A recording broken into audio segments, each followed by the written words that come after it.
Uh, it's a crazy situation. So I actually pulled up the article or the informative that Casey had sent me. So it says if your child is Gen Alpha born 2013 to 2025, you can't raise them in the way that you were raised, which is true. I can agree with that. Gen Alpha is the first generation that has never known life without screens. No before. Only constant information, constant stimulation, constant input. Their baseline is faster than yours ever was. Okay, again, true. I give them that. This isn't about spoiled kids. It's about overloaded brains. And one day they process more stimuli than previous generations did in a week. Again, This is true. Their environment is louder, faster, and more intense. How do I get rid of these bubbles? Okay, there we go. All these other people in their profile pictures blocking. Their nervous system adapts to that speed. I was a little iffy about this. Fast visuals, instant feedback, endless novelty. So naturally, waiting feels harder. Repetition feels boring. Boredom feels uncomfortable. This is exactly what we were saying. But here's the real problem. It's not the stimulation, it's the lack of recovery. Their brain rarely gets a break, and without recovery, pressure builds. Okay. After screens, their nervous system needs to reset, not more input, but movement, food, water, and real human connections. The body needs to slow down what the screen speeds up. When that reset doesn't happen, you see it. Sudden meltdowns, emotional explosions from calm to chaos in seconds. Not bad behavior, but overwhelmed systems. Okay, now that I'm reading it back, it's kind of making sense, but we'll see. Yeah, there was some point that I was like, oh, nah. Gen Alpha kids can talk about feelings, bro. Yeah. Better than most generations. But they struggle with something else, regulating them. Yes, they feel deeply. They don't just know how to hold it in yet. Okay. This is where most parents get it wrong. They go straight to logic. But logic doesn't work first. Connections does. A calm adult regulates a child's nervous system before any lesson can land. What doesn't work? Shouting, pressure, because I said so. What does work? Predictable structure, calm tone, emotional safety. I think that's where I was kind of a little iffy on it. Because I'm trying to figure out to what extent are we doing this. Okay. Authority isn't control anymore. It's stability. Authority isn't control. So control doesn't give authority. It's the stability that gives the authority. Interesting. Your home matters more than ever. It shouldn't be another place to perform. It should be a recovery base, a place where they slow down, be imperfect, and feel safe. Gen Alphas aren't too much. They're growing up in most stimulating environment in history. They don't need harsher rules. They need clear boundaries, steady adults, and nervous systems that feel safe. Because this generation isn't broken, it's adapting. So basically, Gen Alpha could never have Gen X parents, bro. Nope. That would be the easy way to. if they thought we were bad. Whoa, man.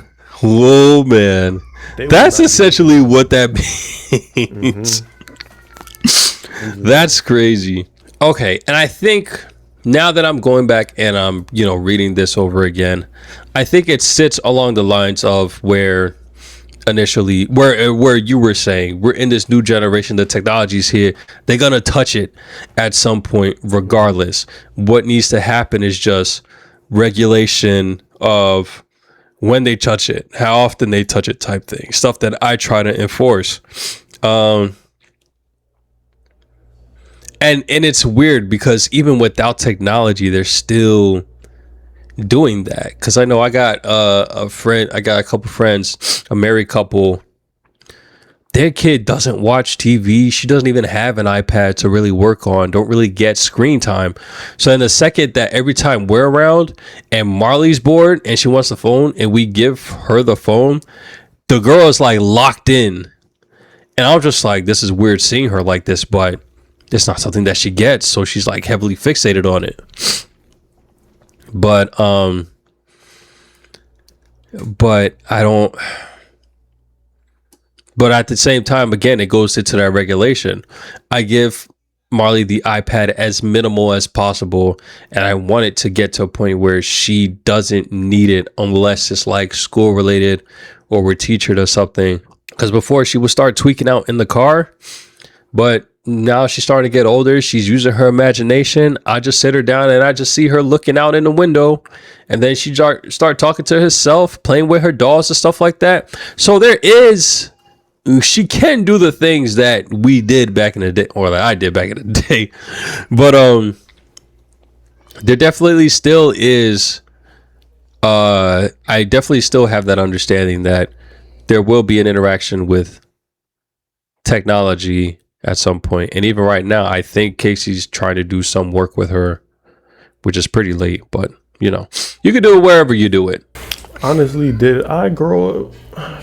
I didn't grow up on short form content, which is why I believe I'm able to sit through a long video. Like, I prefer 15-minute, 30-minute videos on YouTube. I just let it play while I'm doing other things, like especially at work, bro. Sitting down for 8 hours, I needed something playing in the background to keep me coasting while it's like kind of stimulating my mind to hear something, learn things, and it pushes me to keep working, bro. Yeah. But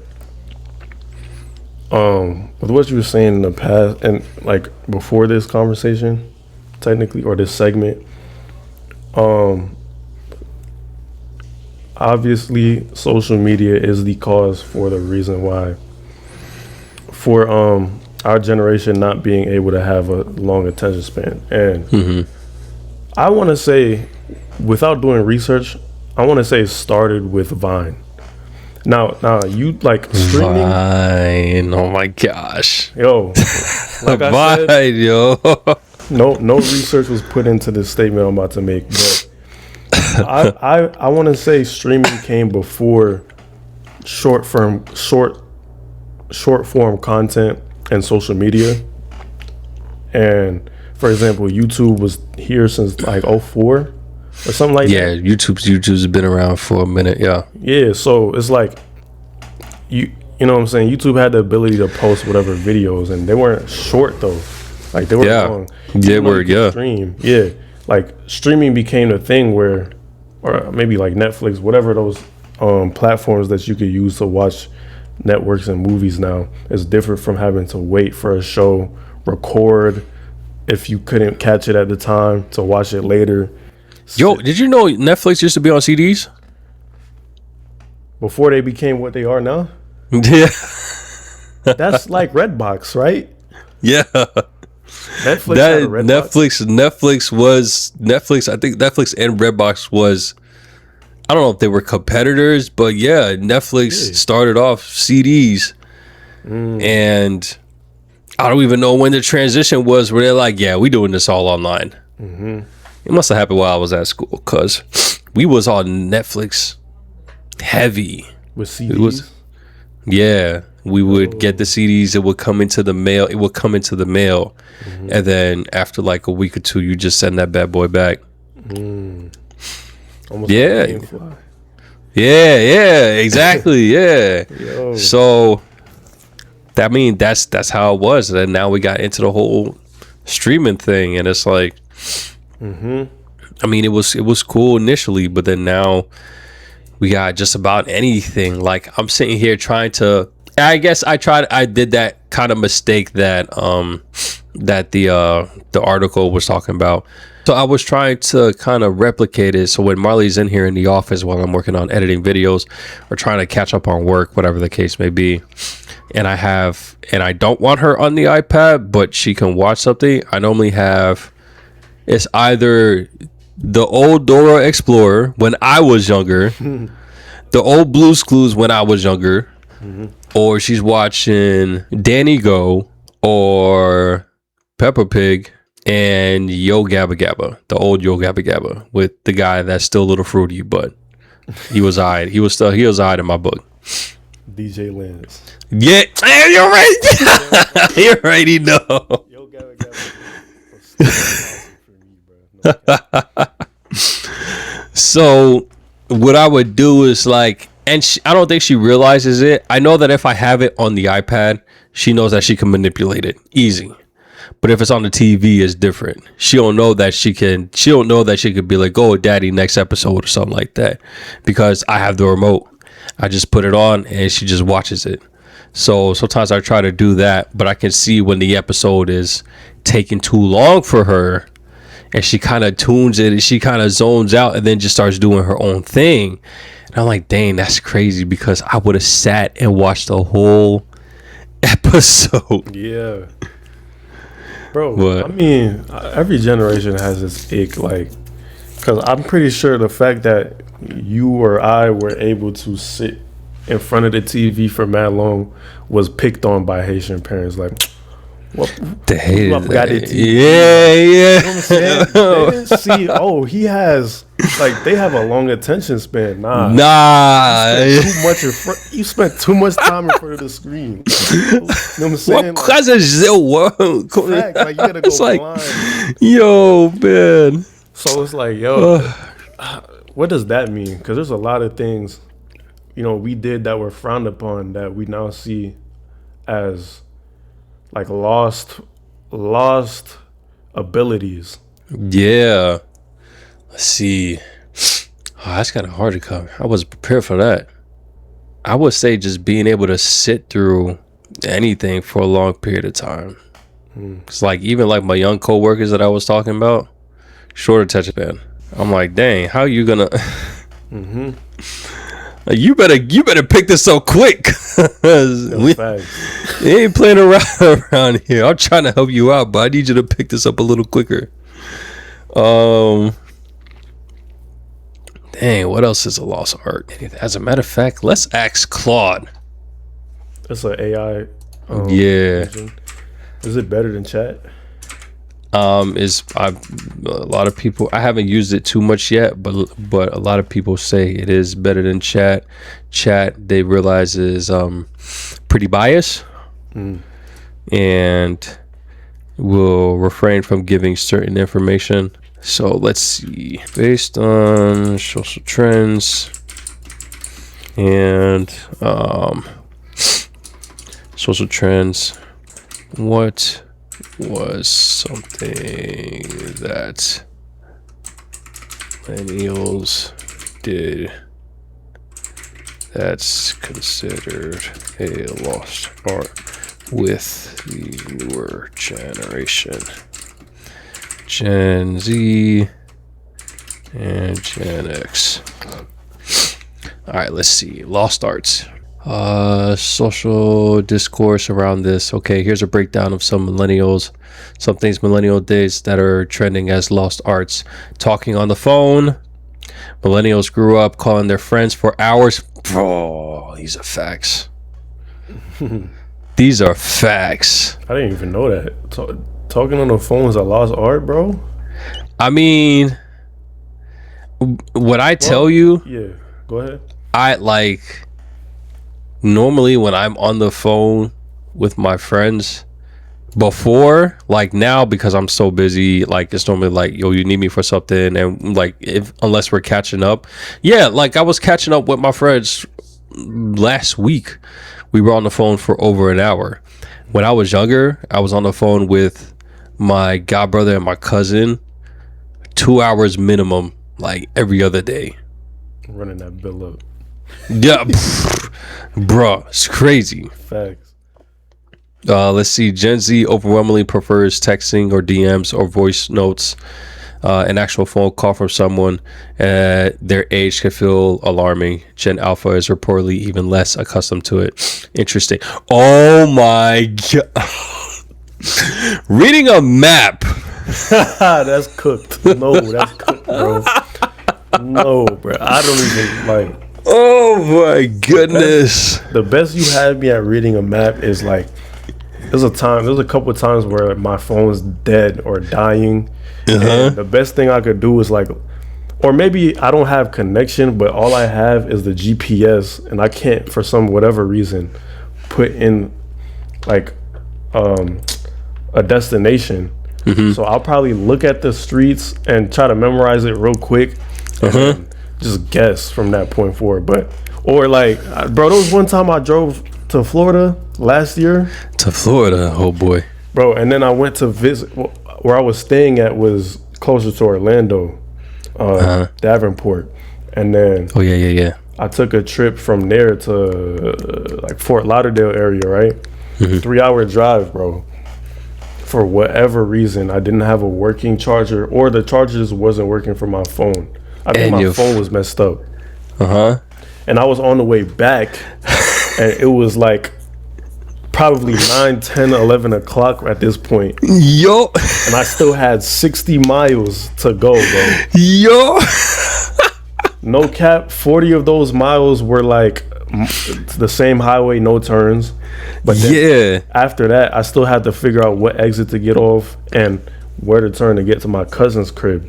And the phone ended up dying, and I had to kind of guess 40 miles. So I'm looking at my mileage on my car just to make sure I'm at 40 miles at the same speed. And that's the way to do it, bro. I think what else? Yeah, that was a different time, because I'm thinking I was about to run out of gas. But yeah, bro, I didn't have my phone, no GPS, none of that. Not even a map could have probably helped me, probably, if I knew where I was at. Just to get a general idea, see an exit number and be like, all right, I passed this or something like that. Yeah, but... And this happened last year? It's been a year now. Yeah, January, bro. 2020. Do you know what's crazy? The same thing happened to me, bro. It's basically like you're Spider-Man, but I'm Spider-Man from the other universe. Yo, it's low key, bro. That's crazy. I was at Jersey. I had went to Jersey for a wedding. Casey's family, they had a relative that was getting married in Jersey, and then they kind of roped me in, but they was like, okay, I mean, you're in Jersey, so you can go see your family this and the third. I'm like, I bet. So the wedding was in like the north side of Jersey, the Jersey that I've never even been to. I didn't even know existed. It was borderline country. Like, it almost looked like I was down here in Georgia. That's how kind of country it was. And where I live is like Newark, Elizabeth, you know that area. Yeah. So while they were at the wedding, I left. I had Marley and I had my my nephew Izzy with me, and then we went to Elizabeth to go see my family and stuff like that. And then as I was going back, it was late. It was like it was like 1 a.m. and I'm driving back. Marley's knocked out and Izzy's knocked out in the car. I bet. So I'm driving. I'm on the highway and it says, you just got to go down. I think it was like some 20 miles left or something like that, going straight down the highway. And I'm like, all right, bet. I'm looking at the floor and I'm like seeing it's like slushy, and I'm like, what the heck is going on here? I don't remember there being snow. It must be nothing. I'm thinking it must be nothing. Bro, every 5 minutes it gets thicker and thicker and the snow is coming down in clumps. And I'm like, okay, I did not know this was on the forecast. No way, I was completely unaware of this. And then my phone dies. Nah. I'm like, this can't be real right now. Bro. I'm out here in uncharted territory that I don't know about. I don't even remember the number exit I was supposed to get off of. And like, and it's snowing. I could barely see the road. Nah, that's crazy. Yo, this was in November. Yeah, bro. I should have expected the snow. I didn't know that it was gonna snow. So I'm driving back, dark as heck, windshield's going full blast because the snow's coming down in chunks. My phone is dead. I'm sitting here, I got a car charger, but it's like charging at 1% every 10 minutes. And I'm over here trying to not pass the exit. And I'm like trying to remember, all right, was it this one? Was it that one? Bro, it was tough. Luckily, I allowed my phone to get to, I drove slower and there was nobody on the road, so it kind of helped out in my favor. I allowed my phone to get to about 7%, and then I turned it back on. I made sure the light was off, the Bluetooth was off, all that stuff. Yep. Turned the GPS back on, and literally I was 2 exits away from where I needed to get to. So I'm like, bro, that was way too close, man. It was that was interesting situation. I was low-key panicking because, mind you, I had my nephew with me, and he normally supposed to have a bedtime. His parents, they was there too. So I'm like, I'm surprised they haven't blown up my phone yet. I'm like, well, my phone dead. Let's hope that they don't call, because if I don't pick up, they gonna start walling out on me. Yeah, they gonna be worried. Yeah, bro, that was an interesting night. That was an interesting night. Yeah, but the navigation, nah, it's over with. It's cooked. Like I know Bella. I mean, even Casey, she can't read maps. Or even like, it's hard for me to memorize roads and street names. Now, roads is one thing. Yeah. Like I gave my dad that. My dad was MapQuest himself back in Jersey. All he needed to know is how to get somewhere one time during the day, and it's like locked in his mind. I'm like, bro, you got it. Yeah, that might be a lost skill. That's dying for sure. Yeah. There's some instances where I can do that, but if it's like long roads, like if I'm like in, I don't know, Brazelton or something like that, there's a whole bunch of like farms and like a whole bunch of trees and forests and whatnot, yeah, I'm gonna get lost. Yeah. I'll be like, did I miss the stop sign that barely had a street sign on it? I mean, your dad had that. He exercised that skill the most in like the city area in Jersey. Yeah, because you know Haitian in Jersey, he was a taxi driver and stuff. Oh yeah. So he developed. Yeah, because even when we went to Six Flags, that was like, I forget where it was, but it was like the middle area of New Jersey. It took like an hour to get there. Mind you, back then that was the farthest thing that that we've ever went to, aside from bringing my sister to school in New York. And I was like, we never been here before. How does he know how to get here? I was like, this is crazy.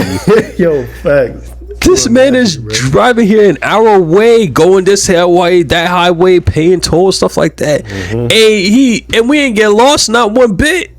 Yeah. I'm like, man, this guy knows his roads. Yeah, that's different. This man has an hour radius. Bro, knowledge on the road, bro. That's crazy. All right, next lost art.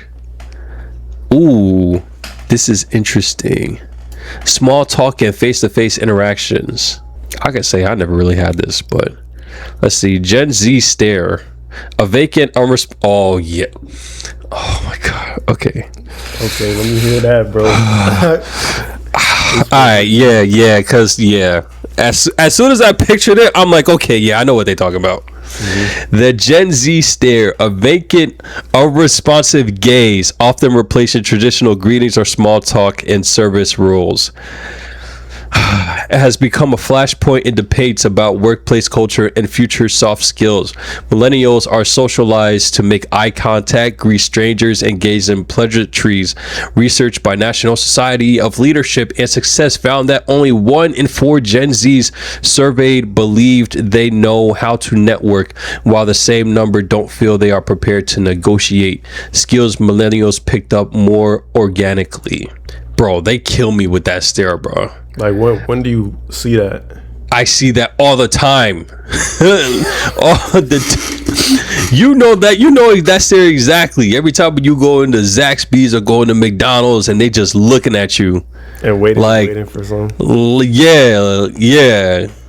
Damn, I might have been desensitized to that. Possibly, bro. I don't know if I do that, honestly. Nah, I don't. Like in the workplace specifically, like. I think like in general, like sometimes when I'm talking to some of the younger cats, they'll give me like that blank stare. To where it's like, what is he saying? That's what it's giving. Yeah, that's what it's given. When in actuality they may actually be genuinely listening. They just don't look like they're listening. And it's tragic. I see that a lot. It's just an unresponsive gaze. It's like, people are high and they just sitting there thinking about something, you talking to them, but they still zooted. Yeah, bro. Yeah. Just see a geek. Just geek. Yeah, just a geek generation, bro. Honestly, I think that's something I've seen more talking to women that are Gen Z. So I probably chopped it up as like, oh man, these girls are just weird. And yeah. With guys my age, I never run into that. Really. That's fair. You know what I'm saying? Yeah. So if it's a Gen Z thing, I didn't know that until just now. I thought it was just a Gen Z girl thing. Nah, I think now that you mention, I think I do see it more often with females than males, especially like when it comes to service roles. A lot of them like sit there and like waiting, and then they'll respond, and then they're like sit. You're like, and it's facts. It's like, okay. Facts. It's like they're trying to process what you're saying. It probably that same instance, the information that they get in when they're on their devices, it's like input mode. I don't know. It's crazy. Let's see.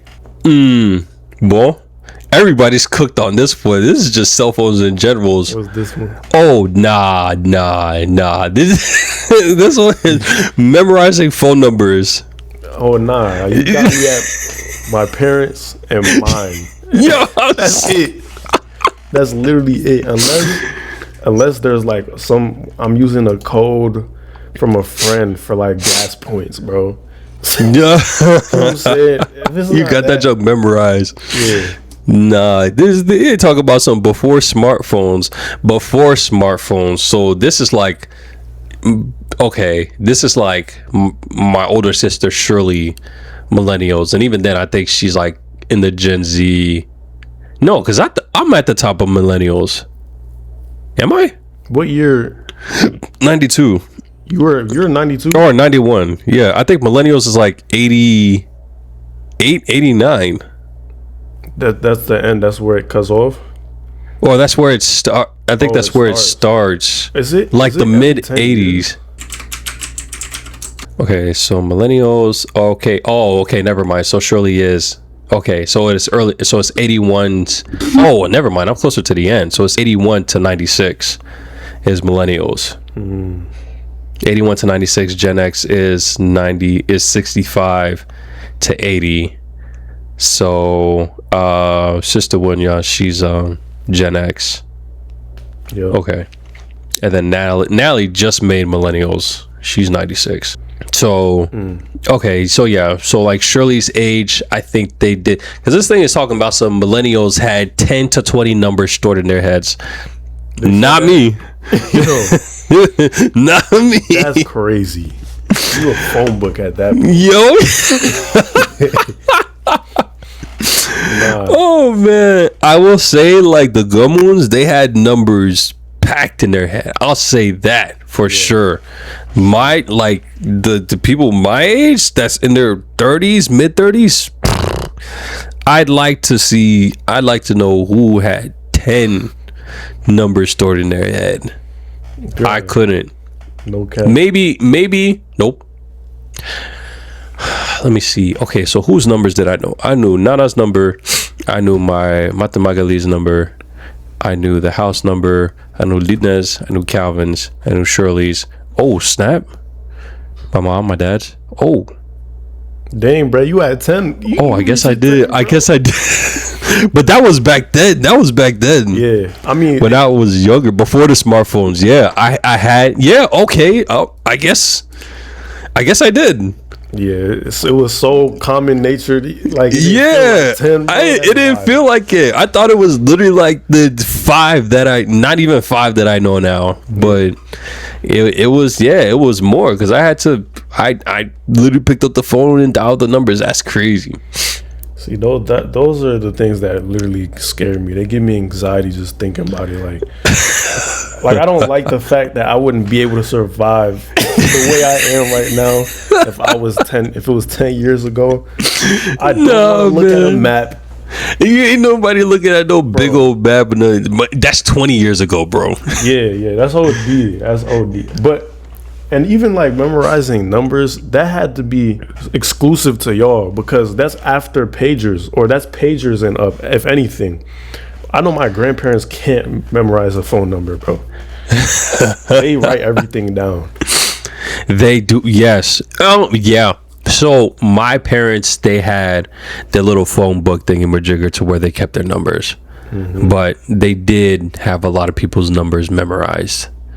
Man, that really took up brain space. And now it's like I couldn't even put in energy to try to remember somebody's number unless I was like using it often. And it's not even, and it can't even a matter of me calling the person because I don't have to put in the phone number. I'd have to literally be writing it over and over again to really have that sucker memorized. That's crazy, man. All right, let's see what else. Writing emails and formal communications. Yeah. Especially with AI, bro. Yeah, that's their way of writing formal emails and communications, which I mean that's honestly everybody at this point. Yep. Unfortunately, but I do know that before AI became like a thing, like some of the younger cats, their professionalism was not really professional. Mm-hmm. and it was interesting. Let's see, watching something live and waiting for it, like I was saying earlier, when it came to having a rush to go use the bathroom to make sure you don't miss anything. Millennials built identities around apartment TV, waiting for new episodes. Man, calling friends after Lost or The Office. Oh yeah, anytime a new episode of like SpongeBob would come out, and the next day me and my buddies would talk about it at school, or the next episode of Dragon Ball Z. Mm-hmm. Bro, the concept of delayed gratification in entertainment is nearly foreign in Gen Alpha, unfortunately, who spend an average of 84 minutes a day on YouTube, for whom half of already streaming videos daily. Dang, bro, that's crazy. Especially like if it's not sports, and which is obviously a male dominated form of watching or watching live content. Yeah, nobody's doing that. Like honestly, no. There's sports, and then there's like the new age streaming, like Twitch. I don't genuinely know what the ages are actually sitting there and watching these streamers do their whole thing. Okay. I don't know. I have a feeling it's alphas and Gen Z, like other Gen Zs. Mostly Gen Z people and millennials are the ones being streamers. But yeah, that's a form of live content that's long, because it's.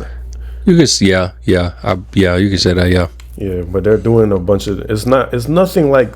Well, some of them are making it kind of like TV, but it's nothing like what TV was known for. You know what I'm saying? Mm-hmm. We're essentially watching people live lives. We're watching what millennials did for fun. Yeah. The world is so weird. That's the whole concept.